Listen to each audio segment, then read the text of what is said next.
সত্যি বাবার বাড়িতে আসলে কীভাবে যে দিনটা কেটে যায় বোঝাই যায় না। সারাদিন খাওয়া দাওয়া ঘুম এইভাবেই আমার দিনগুলো বেশ ভালোই কাটছে। নমস্কার বন্ধুরা, আমি দিয়া। আমার একটি নতুন ব্লগ ভিডিওতেই তোমাদের সবাইকে জানাই অনেক অনেক স্বাগত।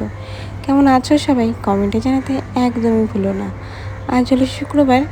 আমার হাজব্যান্ড তো কালকে আমাকে দিতে আসছিলো, আজকে সকালবেলা চলে যাচ্ছে, ওর কাজ আছে। আর আমাদের রাস্তাটা না একদম চিকন আর অনেক ঢালু, এই জন্য না আমি রাস্তায় যাচ্ছি যাতে রাস্তায় কোনো গাড়ি আসলে আমি দেখতে পারি, আর বাড়ির থেকে যদি কেউ বেরোয় সেটাও দেখতে পারি। এখানে যারা থাকে তাদের তো অভ্যাস আছে গাড়ি চালানোর, কিন্তু আমার হাজব্যান্ড তো এখানে গাড়ি চালাতে পারে না। এই জন্য হঠাৎ করে কেউ আসলে না অসুবিধা হয়ে যায়। এই জন্য আমি সবসময় রাস্তায় থাকি যাতে যাতায়াত অসুবিধা না হয়। হাজব্যান্ড তখন বাড়ি চলে যাচ্ছে, তারপর আবার কাজে যাবে, কিন্তু আমি 2 দিন থাকবো বাড়িতে। ও তো চলে গেল, এরপর আমি চলে আসলাম বাড়িতে এসে দেখি মা চা বসিয়েছে। বাবা মাত্রই কাজের থেকে আসলো, নাইট ডিউটি কাজে গিয়েছিল, আর আমাদের সবার জন্য চা বানাচ্ছিল। তো কালকে রাত্রেবেলা না আমরা সবাই ডিম টোস্ট খেয়েছিলাম। বাবা তো বাড়িতে ছিল না, এই জন্য বাবার খাওয়া হয়নি। একটা ডিম আর 3টা পাউরুটি রেখে দিয়েছিলাম। মা বললো ডিম পাউরুটি বানিয়ে দিয়ে সেখান থেকে তোরাও খেয়ে নিস, তোর বাবা একটা করে খেতে পারবে। ডিম পাউরুটিতে না আজকে আমি কোনো কিছু দিইনি, নাহলে কালকে রাত্রেবেলা আমি পেঁয়াজ কুচি লঙ্কা কুচি সবই দিয়েছিলাম। আর সকাল সকাল না একদম পেঁয়াজ কুচি করতে মন চাচ্ছিল না। মা বললো অমনি বানিয়ে দে, তোর বাবার অমনি দেখবি কত ভালো লাগে। আর তার থেকে বড় কথা হলো, আমি যেটাই রান্না করি সেটাই নাকি বাবার খুব ভালো লাগে, সেটা ভালো হোক বা খারাপ।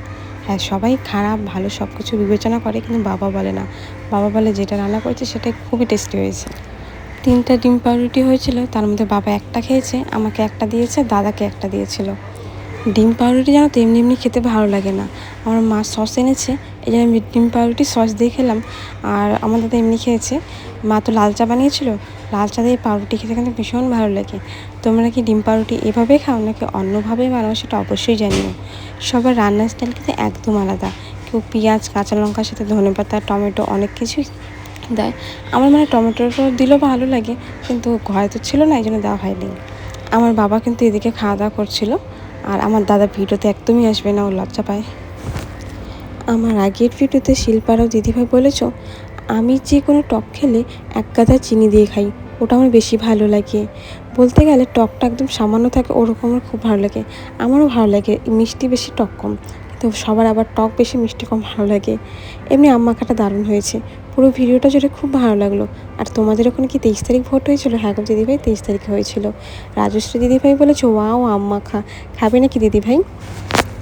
সাজু আক্তার বলেছো আম ভর্তাটা কিন্তু দারুণ হয়েছে, একদম জিভে কিন্তু জল চলে আসছিলো। সঞ্চিতা মণ্ডল দিদিভাই বলেছো খুব মজা, বাপের বাড়িতে বেড়াতে গেলে। হ্যাঁ গো, খুবই মজা লাগছিল। নাফিসা সুলতানা বলেছো অনেক সুন্দর হয়েছে ভিডিওটা আপু, থ্যাংক ইউ নাফিসা। সারাদিনে না আর তেমন কোনোই ভিডিও করা হয়নি, ওই যে সকালবেলা ডিম পাউরুটি খেলাম, তারপরে কিন্তু খাওয়া দাওয়া করেছিলাম ডাল ভাত সাথে আলু ভাজা, আর কালকে রাত্রেবেলা মাংস তরকারি ছিল। তো সেগুলো ভিডিও করতে পারিনি, আমার ফোনে তখন চার্জ ছিল না, সেই জন্য ফোনটা চার্জে দিয়েছিলাম। আর আমার কাছে না স্ট্যান্ডও নেই, কোনো কিছু যে ভিডিও বানাবো ফোনে রাখবো কোথায় বলো তো, এই জন্য অসুবিধা হয়ে যাচ্ছিলো। স্নান করলাম, স্নান করে এখন পূজা দেবো, তাই ভাবলাম এই সিনটা একটু নিয়ে নিই। দেখো কতগুলো ফুল, বিশেষ করে কলকে ফুলগুলো কিন্তু আমার ভীষণ ভালো লাগে। এই ফুলগুলো কিন্তু বাড়িতে আমার জানলা থেকে দেখে থাকি, আর এখানে আমার বাবা নিয়ে আসে পূজা করার জন্য, যেখানে কাজ করে সেখান থেকে প্রত্যেকদিন ফুল নিয়ে আসে। আর এতগুলো ফুল দিয়ে পূজা দিতে কিন্তু ভীষণ ভালো লাগে। আর আমার শ্বশুরবাড়িতে একটা গাছে একটা ফুল 2টা করে ফুল ফোটে, ঠাকুরের ওখানে ফুলই দেওয়া হয় না। আর ফুল ছাড়া পূজা দিলে না একদম ভালো লাগে না। ঠাকুরের সামনে সুন্দর করে সাজিয়ে গুজিয়ে পূজা দিতে কিন্তু অনেক ভালো লাগে দেখতে। পূজা দেওয়ার সময় আমি একা একাই কিছুটা ভিডিও বানিয়েছিলাম, এই জন্য ক্যামেরা বারবার এদিক ওদিক হয়ে যাচ্ছিলো, তোমরা কিন্তু কেউ মাইন্ড করো না। আর এদিকে আমি যখন পূজার শেষে দিকে তখন আমার মা আমাকে ক্যামেরাটা ধরে দিয়েছিল। পূজা দেওয়াটা হওয়ার পর আমার ভাত খেতে মন চাচ্ছিল না, তো একটা মিষ্টি ছিল ফ্রিজে, সেটাই নিয়ে গেলে মুড়ি দিয়ে খাবো দেখে। মুড়ি আর মিষ্টি একসাথে খেতে কিন্তু অনেক ভালো লাগে। আর তার উপর শিরা ছিল, শিরা দিয়ে খেতে আরও বেশি টেস্টি লাগে। তোমাদের কার কার মুড়ি দিয়ে মিষ্টি দিয়ে খেতে ভালো লাগে অবশ্যই জানিও। মিষ্টিটা অনেকক্ষণ ফ্রিজে ছিল, তো এই জন্য অনেকটা শক্ত শক্ত মনে হচ্ছিল, কিন্তু খেতে অনেক ভালো হয়েছিল। আজকের ভিডিওটা শুধুমাত্র খাওয়া দাওয়া এসবই চলবে। পুরো ভিডিওতে জুড়ে কিন্তু কোনো কাজকর্ম বা কোনো কিছুই আমি দেখাইনি, কারণ আমি কোনো কিছুই করিনি, শুধু ঘুমাচ্ছিলাম আর ফোন চালাচ্ছিলাম। কিন্তু বাড়িতে যাওয়ার পর আবার ডেইলি ব্লগ শুরু করব, তখনকার ভিডিওগুলো কিন্তু অনেক ভালো হবে। এখন কিন্তু সন্ধেবেলা, আর সন্ধেবেলা মা বানাবে হলো চুষি পিঠা, তার আগে দিকে দেখো আমরা চিড়ে ভাজা খাচ্ছিলাম। 5 টাকার চিড়ে ভাজা কতটুকু দিয়েছে, এই জন্য উপর দিয়ে না অল্প একটু চানাচুরও ছিটিয়ে দিয়েছিল, যাতে খেতে ভালো লাগে আর বেশিও হয়। চানাচুরের চিড়ে মাখাটা ভালো মতো মিশিয়ে নিয়ে খাওয়া দাওয়া করলাম আমরা দুজনে মিলে। তারপর মা এখন চষির জন্য আটাটা মাখা করবে, তারপর কিন্তু দুজনে মিলে চষিটা বানিয়ে নেব। বেশিরভাগটাই আমার মা বানিয়েছে, আমি শুধু গোল গোল গোল গোল করে দিয়েছিলাম। চালের গুঁড়া দিয়ে চষি পিঠা বানায়, সেটা খেতে ভালো লাগে। আটা দিয়ে বানালেও কিন্তু সেটা অনেক ভালো লাগে। আটা দিয়ে বানালে অনেক তাড়াতাড়ি হয়ে যায়। নর্মাল জল দিয়েই কিন্তু এখানে আটাটা মাখা করছিল। আর দেখো আটাটা কিন্তু অনেকটা শক্ত করে মাখা করবে, অতটা নরম করে করবে না, যেহেতু এটাকে গোল গোল করতে হবে। বেশি নরম করলে কিন্তু শিলপাটার মধ্যে লেগে যাবে। একদম শক্ত শক্ত করে মাখা করে তারপর না এটাকে লম্বা লম্বা করে লেচির মতন কেটে নিতে হবে। তোমরা কিন্তু সবাই এটা বানাতে জানো, আমি খালি খালি বলছিলাম, কারণ সবারই কিন্তু এই পিঠাটা কম বেশি ভালো লেগেই থাকে। আমার তো ভীষণ ভালো লাগে।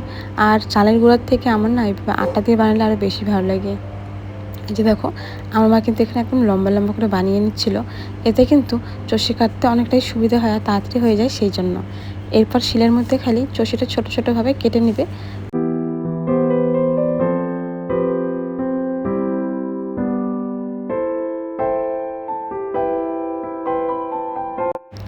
এখন কিন্তু চষিটা পুরোপুরি রেডি হয়ে গিয়েছে। কিছুক্ষণ ফ্যানের নিচে রেখে দিয়েছে যাতে ঝরঝরে হয়। আর ততক্ষণ আমি চলে যাবো রান্নাঘরে। দুধটা জাল হচ্ছে, তার মধ্যে দিয়ে দেবো 2টা তেজপাতা, যাতে এর গন্ধটা খুব ভালো আসে সেই জন্য। আর দুধটা জাল হয়ে গেলে কিন্তু আমি ওর মধ্যে চষিটা দিয়ে দেবো। কিন্তু চষিটা দিতে গিয়ে আটার গুঁড়োগুলো পড়ে গিয়েছিলো, এই জন্য চষিটা না অনেক মাখো মাখো হয়ে গিয়েছিলো, কিন্তু খেতে অনেক ভালোই লাগছিলো। চলো বন্ধুরা, চষিটা রান্না করার পর আমরা তো খাওয়া দাওয়া করবো। আজকের মতন আসি, দেখা হবে তোমাদের সাথে নতুন ভিডিওতে নতুন গল্পের সাথে। তোমরা সবাই ভালো থেকো, সবাইকে টাটা।